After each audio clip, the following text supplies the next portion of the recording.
Shalom Bapak Ibu yang diberkati Tuhan. Hari ini Selasa 5 Mei 2026.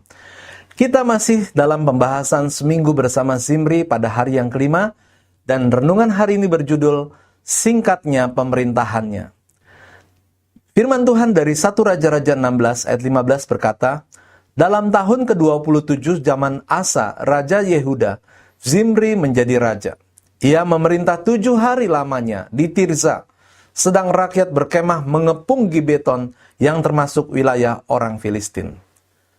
Pemimpin adalah kedudukan yang sangat membanggakan. Setiap orang jika mendapat kesempatan untuk menjadi pemimpin, pasti akan senang. Bahkan ada kecenderungan untuk berlama-lama menjadi seorang pemimpin. Namun tidak semua orang bisa bertahan lama dalam menduduki jabatan pemimpin. Zimri adalah salah satu contoh seorang pemimpin yang tidak bertahan lama. Perhatikan ketiga hal penting berikut. Pertama, 7 hari kepemimpinannya. Menjadi raja selama 7 hari itu sangat singkat. Mungkin saja persiapan untuk merebut tahta lebih dari 7 hari. Atau kalaupun persiapan kudeta itu singkat, tetap saja 7 hari kepemimpinan belum bisa dikatakan sebanding dengan persiapannya. 7 hari tidak cukup untuk memperkuat pasukan demi kelanggengan singgasana. Terbukti bahwa ketika Omri dan pasukannya kembali ke istana, Zimri belum siap sama sekali. Selain itu, kepemimpinan Omri yang hanya 7 hari itu mempertegas betapa rapuhnya posisi seseorang di luar Tuhan. Juga menunjukkan kesia-siaan ambisi manusia tanpa takut akan Tuhan.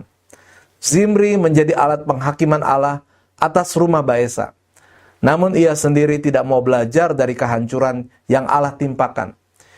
Ia mengulangi dosa yang sama, mengambil tahta dengan darah, dan hidup dalam penyembahan berhala. Komentar di dalam Precept Austin berbunyi, dalam masa 7 hari, Zimri menunjukkan betapa keras kepalanya. Waktu yang singkat itu cukup untuk membuktikan bahwa ia berjalan dalam dosa Yerobeam dan menjauh dari Tuhan. Jadi 7 hari bukan menjadi waktu yang menyenangkan bagi Zimri. Sebaliknya hidup dipenuhi kecemasan akan balasan yang kapan saja bisa dia rasakan dan benar-benar diakhiri dengan kehancuran. Kedua, perbandingannya dengan raja-raja Israel sebelumnya. Dibandingkan dengan lamanya raja-raja sebelum dia memerintah, pemerintahan Zimri adalah pemerintahan yang paling singkat.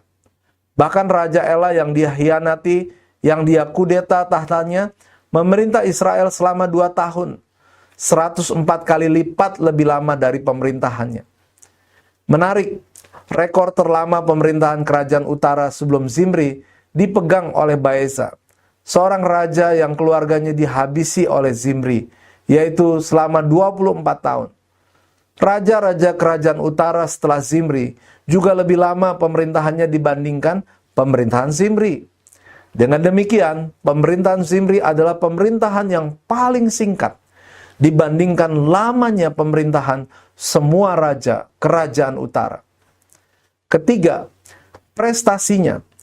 Zimri dikenal bukan karena berprestasi. Dia tidak punya prestasi, baik dalam bidang politik, sosial, maupun rohani. Zimri malah menjadi contoh negatif tentang kekuasaan yang dibangun dengan keegoisan dan di luar kehendak Tuhan. Pelajaran, jika kita menginginkan lama menduduki sebuah jabatan, maka raihlah jabatan itu dengan cara Tuhan, dan tetaplah bersandar kepada Tuhan selama menjabat.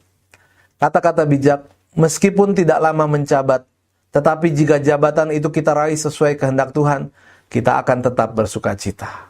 Mari kita berdoa.